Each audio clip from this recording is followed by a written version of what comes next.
Isinanto ng isang magnanakaw ang kamay ng imahen ng isang santo sa simbahan sa Dumaguete City. Habang sa Cotabato naman, isang motor napper ang naaktuhan kaya napaatras. Narito ang Frontline Report.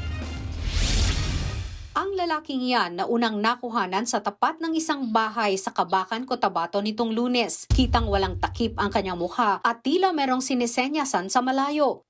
Saglit siyang umalis pero bumalik din at sa pagkakataong ito may takip na siya sa mukha. Sa kuha ng CCTV mula sa loob ng gate ng bahay, makikita ang pagpasok niya. Dahan-dahan pa siyang naglakad at agad pinuntirya ang nakaparadang asul na motorsiklo. Si Kuyang Kawatan, medyo maingay magnakaw. Kahit anong ingat niya ay rinig na rinig lalo't 10 oras na ng gabi at tahimik ang paligid. Kaya naman, nakatunog ang may-ari ng motorsiklo at lumabas.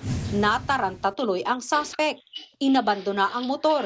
Umakma pang may kunwaring bubunutin, sabay dali-daling tumakas. Walang napala ang magnanakaw. Tinutugis na siya ng otoridad. Sa Dumaguete City naman, may babaeng malikot ang kamay na nagpuntang cathedral. Bandang 2:00 ng hapon nitong Miyerkules nang masapul siya sa video. Diretso agad ang babae sa tapat ng imahen ni Saint Catherine of Alexandria. Ilang beses niyang hinawakan ang dekorasyon sa tabi ng imahen pero hindi niya ito matanggal. Maya-maya, hinawakan ng babae ang kaliwang kamay ng Saint Catherine at saktong natanggal niya ito. Agad niya itong inilagay sa kanyang bag saka umalis.